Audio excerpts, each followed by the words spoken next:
Sveiki visi.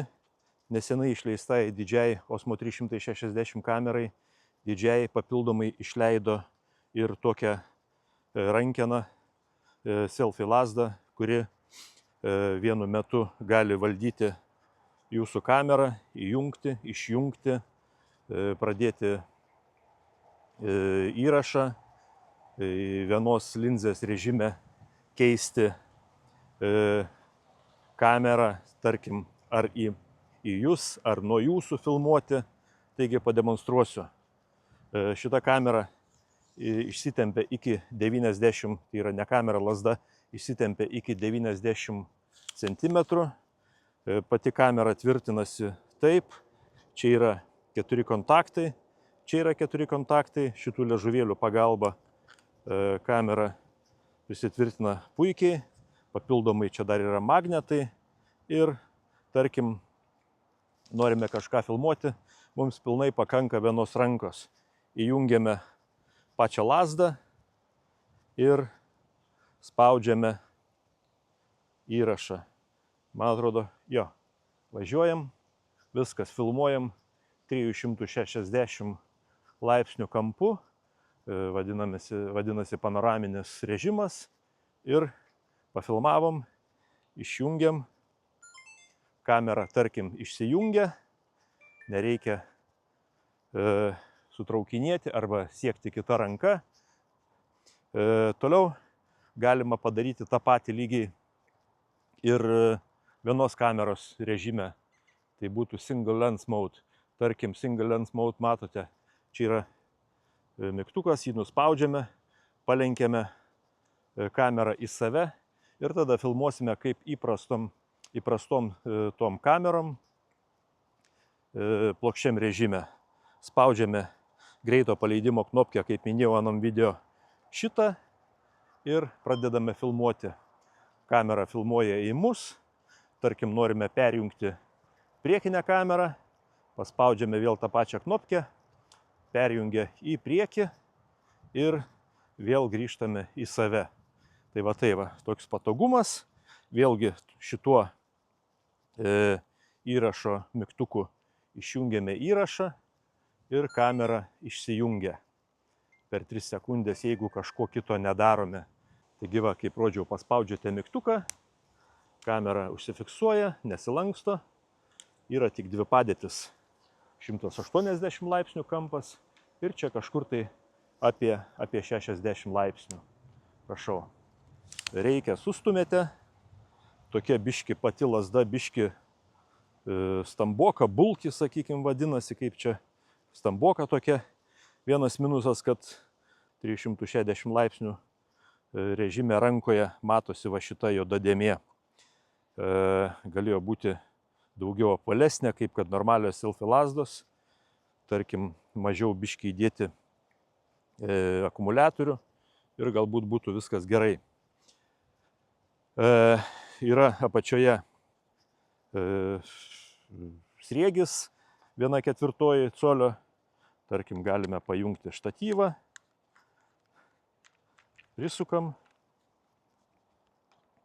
Pastatom ant žemės. Atrodo taip. Galime ištraukti. Kaip sakiau, 90 cm išsitraukia.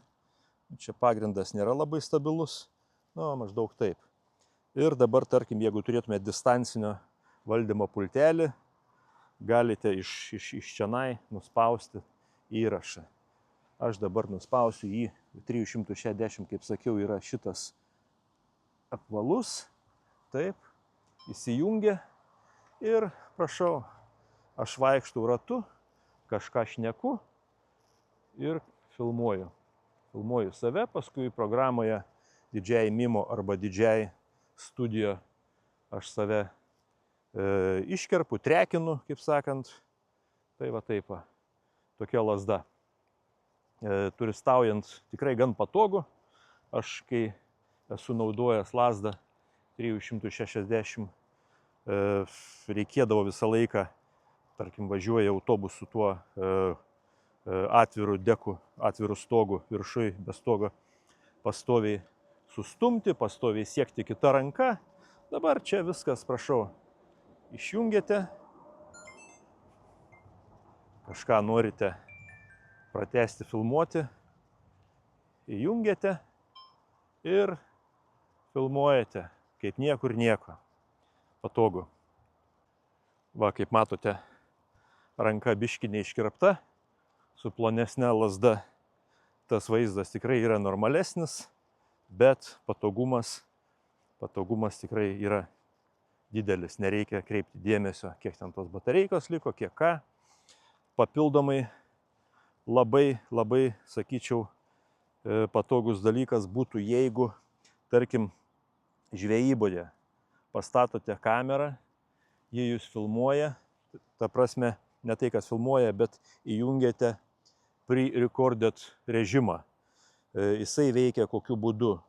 Kamera visą laiką įrašinėja, skaitos, jinai visą laiką kraunasi, baterija neišsenka, visą laiką įrašinėja kamera, bet tą failą, kaip ir video registratorių automobilių, tą failą, jinai senąjį failą iškerpa ir ant viršaus užrašo naują failą. Nustatote, tarkim, 30 sekundžių, minutę arba 3 minutės tą visą jūsų failo ilgį, kad skaitos užfiksuotų ir vadinasi pre-recorded, tarkim, turite distancinį, sėdite, žvejojate, užkibo, juk ten nebėgsi prie kameros, kad įjungti, kad va, pakliovkė buvo. Nuspaudžiate startą per distancinį ir jūsų tas visas iki kibimo ir kibimo metu, jūs ten vaikštote, kiek norite, jums viskas bus nufilmuota, viskas gražiai, viskas puikiai, pakils jūsų video kokybė. Taigi va, toks yra pliusas. Kaip sakau, nereikia papildomų laidų, nereikia papildomų kažkokių tai powerbankų, statote ant šito kažkokio tai trikojo ar kažkur prisukate tvirtai ir viso, ir jums visai dienai garantuotai bus įrašas, ką jūs nuspausite įrašyti, tas jau paliks atminty, to nebeištrins. Pabaigė tą kibimą, vėl kamera pereina į pre-recorded režimą, jin vėl filmuoja po 3 minutės tuos klipukus ir tada, jeigu jums esant reikalui vėl nuspaudžiate įrašą, kad ir po to viso kibimo, ten tarkim praėjus apie porą minučių, prieinate prie knopkės, paspaudžiate, jau tas visas jūsų bus kibimas įrašytas, kai tos yra pasirenkamas laikas, kiek įrašinėti. Ta režimą galite surasti štai čia. Einate iš apačios, braukiate į viršų, spaudžiate ant kameros ir matote video, pre-recorded, nuo 10 sekundžių, netgi nuo 5 sekundžių iki 5 minučių. Tai žvejybui 5 minučių, aš manau, jums tikrai pakaks. Skaitos, tas video bus įrašytas 5 minutės prieš nuspaudimą įrašo mygtuko.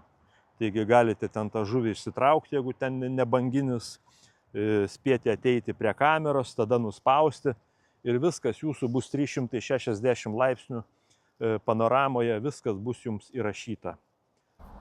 Tai va, tokios tokelės šiandien.